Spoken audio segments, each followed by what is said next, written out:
స్పష్టంగా వారు ప్రజల పక్షాన ఉండి ప్రజల అనుకుంటున్న విషయాన్ని చాలా క్లారిటీగా వివరించడం జరిగింది. దానికి ఎక్కడ కూడా ఎవరు కూడా సమాధానం చెప్పలేక ఈ రకంగా పిచ్చి కూతలు కూస్తున్నారని చెప్పి సందర్భంగా మనవి చేస్తున్నాం. ముఖ్యంగా ముఖ్యమంత్రి గారి యొక్క వారు కూడా డైరెక్ట్ ఇక్కడ మాట్లాడలేదు, ఎక్కడో చిట్ చాట్లో మాట్లాడని చెప్తా ఉన్నారు. స్పష్టత లేదు, వారి సందేశంలో స్పష్టత లేదు అని చెప్పేసి వారు మాట్లాడడం వారి యొక్క సూచనలు వారి యొక్క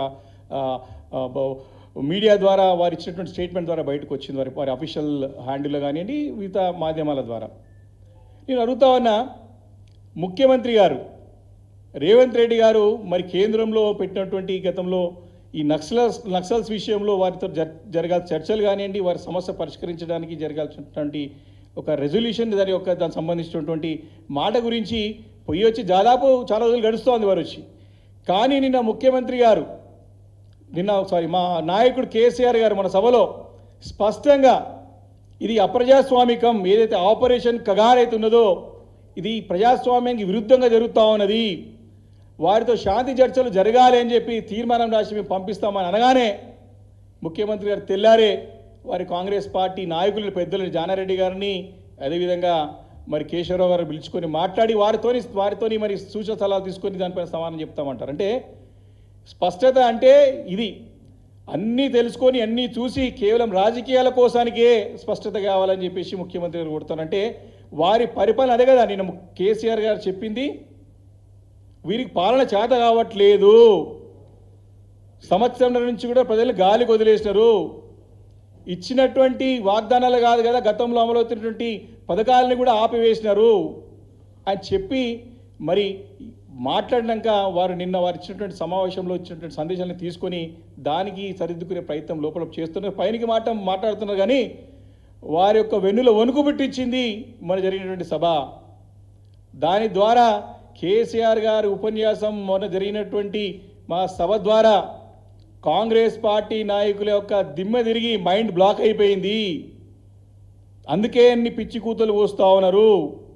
వారి యొక్క శాఖలు మంత్రులు ఏవైతున్నారో మంత్రులు తమ శాఖలు సమీక్షించింది దానికి సమానం చెప్పలేకపోతున్నారు. నిన్న మొన్న మంత్రి కొత్తగా మంత్రి వ్యాపారస్తుడిగా బడా కాంట్రాక్టర్ ఉన్నటువంటి మంత్రి ఉన్న పొంగులేడి కూడా పెద్ద మాటలు మాట్లాడుతూ ఉన్నాడు. రాజకీయాలే తెలియదైనకి, కేవలం డబ్బులతోనూ ఆయన కూడా మాట్లాడబట్టే నక్సల్స్ విషయంలో కూడా అంత పెద్ద ప్రతిపాదన చేసినప్పుడు సీతక్క గారు లాంటి నాయకురాలు, ఎందుకంటే ఉద్యమ నేపథ్యంలో నక్సల్స్ బ్యాక్గ్రౌండ్ వచ్చినటువంటి సీతక్క గారు కూడా దీన్ని స్వాగతించి దీనిపైన శాంతి చర్చ జరగాలని చెప్పి ఆహ్వానిస్తుందేమనుకుంటే వారు కూడా రాజకీయాలు చేసి కేసీఆర్ గారిని తిట్టి మరి రేవంత్ రెడ్డి గారి యొక్క మనలు పొందడానికి ప్రయత్నం చేస్తున్నారు తప్ప వారి యొక్క బాధ్యతని చక్కగా నిర్వర్తిస్తారని చెప్పి సందర్భంగా మనవి చేస్తా ఉన్నాను.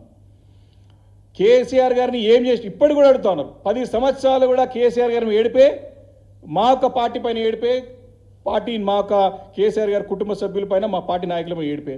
10 సంవత్సరాలుగా మీరు ఏం చేస్తూ ఉన్నారు?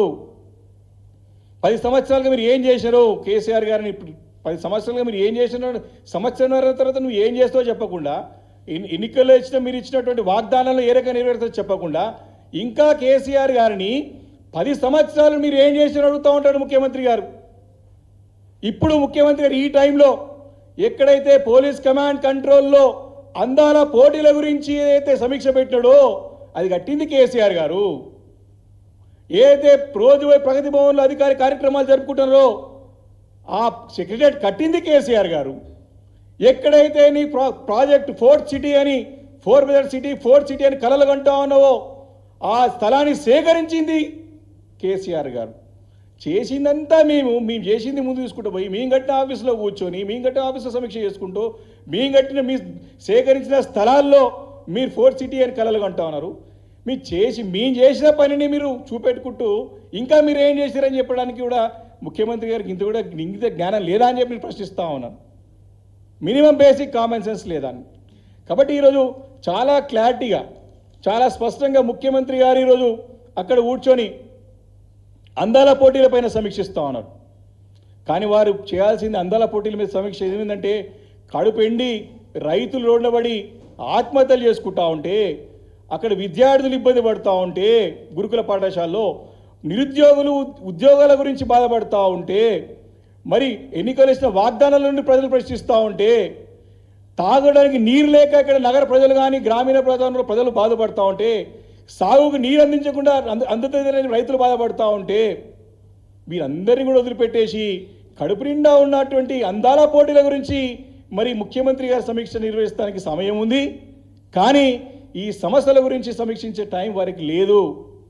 ఈరోజు హైదరాబాద్ నగరంలో తాగడానికి నీళ్ళు లేవు, స్ట్రీట్ లైట్స్ వెలుగుతలేవని చెప్పేసి పదే పదే చెప్తా ఉన్నాం, 40% వెలుగుతలేవని చెప్తా ఉన్నాం.